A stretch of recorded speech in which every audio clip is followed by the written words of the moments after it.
September 22nd, 1943. Kafjord, occupied Norway, deep inside the Arctic Circle.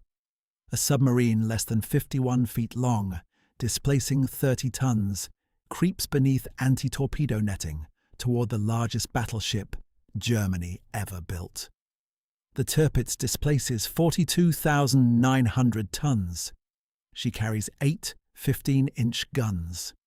Her mere presence in Norwegian waters has tied down a third of the entire British home fleet for 2 years, because if she breaks out into the Atlantic, she can savage any convoy escort sent against her. The submarine approaching her hull carries no torpedoes, no deck gun, no missiles of any kind. Its only weapons are 2 explosive charges bolted to its own outer casing, which its 4-man crew must physically release and leave behind. 90 minutes later, those charges will detonate beneath the Tirpitz and put the most powerful warship in the German Navy out of action for 6 months, without a single shell being fired at her. This is the story of the X-Craft, a submarine so small the Royal Navy classified it as a boat, and the operation that neutralized a battleship the entire home fleet couldn't touch.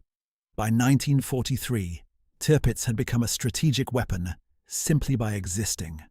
Stationed in the Norwegian fjords, she threatened the Arctic convoys carrying war material to the Soviet Union, forcing Britain to keep battleships, cruisers, and destroyers on permanent standby in home waters instead of deploying them elsewhere. Conventional attacks had already failed. Bomber Command couldn't reach her with enough accuracy in the fjords. A raid by manned torpedoes, the Chariots, had been lost in bad weather before it even reached Norway. Winston Churchill was losing patience, writing to his chief of staff that plan after plan had petered out. What Britain needed was a weapon that could physically enter a heavily defended fjord, get underneath a battleship moored behind steel anti-torpedo nets and coastal artillery, and leave without being detected. Nothing in any navy's inventory could do that, so the Royal Navy built one. The scale of the mismatch looked absurd on paper. Tirpitz sat in Kafjord, protected by anti-submarine nets, anti-torpedo nets, minefields, coastal batteries, and destroyer patrols, in a fjord more than 1,000 miles from the nearest British base.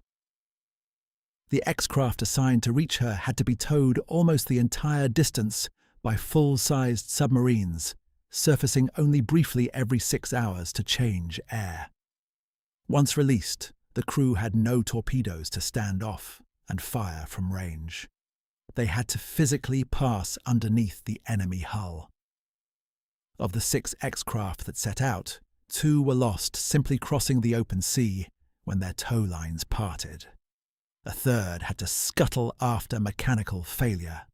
Naval planners knew that even success meant the crews might not survive triggering their own charges, since the timer gave them only enough margin to try to withdraw before 2 tons of Amatol exploded directly beneath the target. The X-Craft's design turned every one of its apparent limitations into the exact tool the mission required. It measured just under 51 feet long and 30 tons submerged, small enough to slip under torpedo netting that would stop any full-sized submarine. It carried a slender induction periscope so fine it barely rippled the fjord's surface. Built into the hull was a wet and dry diving chamber, allowing a crew member to lock out underwater and physically cut through anti-submarine nets blocking the boat's path. In place of torpedo tubes, it carried 2 saddle-mounted side charges, each 2 tons of Amatol explosive, designed to be released directly beneath the target hull and detonated on a timer once the crew had withdrawn. There was no offensive weapon fired at range, no explosion the enemy could see coming. The entire boat was built around getting close enough that a weapon didn't need to be fired at all. It needed to be placed. If you're finding this dive into Royal Navy Special Operations interesting, subscribing takes a second and supports the channel. On the night of September 20th, 1943, the surviving X-craft slipped their toes and proceeded independently. X-6, commanded by Lieutenant Donald Cameron, and X-7, commanded by Lieutenant Godfrey Place, pressed on toward Tirpitz through the Stjørnsen Channel and into Altafjord. X-6 fought through a fouled periscope and navigational hazards, dead reckoning the final approach after losing clear vision. She was spotted on the surface near the target, rammed by her own crew's improvisation through a gap in the netting, and ultimately ran aground briefly before finally passing beneath Tirpitz's hull. Cameron released both charges and then scuttled his own boat, surfacing his crew directly alongside the battleship to be taken prisoner rather than risk his men in a bid to escape. X-7, meanwhile, became entangled in anti-torpedo netting for over an hour before Place worked her free and placed his own charges beneath the ship. Both crews were captured by the Germans within minutes of releasing their explosives, with no way to warn Tirpitz's crew what was about to happen beneath their own hull. At 08:12, the charges detonated. The explosion tore open Tirpitz's hull plating, flooded compartments, threw one of her main 15-inch turrets completely off its bearings, wrecked turbines and generators, and left the battleship listing and unable to move under her own power. Not one shell had been fired at her. 2 tiny submarines, 60 tons of steel between them, had done what an entire battle fleet and bomber command had failed to do for 2 years. Tirpitz was towed to dry dock for repairs that took 6 months, and she never again represented a credible threat to Atlantic convoys.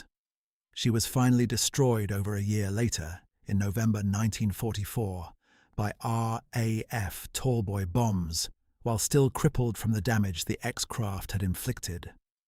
Lieutenants Cameron and Place were both awarded the Victoria Cross, the only such award of the war given for an action in which the recipients were prisoners of the enemy before the citation was even written.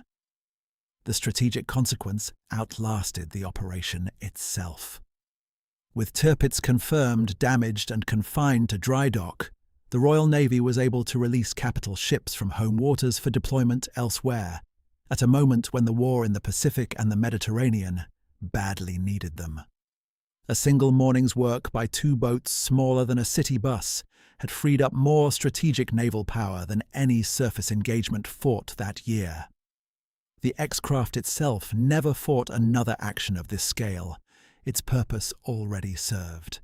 Its design too specialized for any mission except the one it was built for. The X-craft was not a submarine in the way the word is normally used. It carried no weapon that could be fired, no armor, barely enough room for its crew to stand upright, and a top speed measured in walking pace. Every specification that would define a conventional warship as inadequate was, in this one operation, precisely correct. The Royal Navy did not need a boat that could win a gun battle. It needed a boat that could disappear into 6 feet of water beneath a battleship's keel and leave 2 tons of Amatol behind before anyone noticed it had been there. 2 officers, 30 tons of steel each, and Hitler's most powerful battleship never sailed to threaten a convoy again.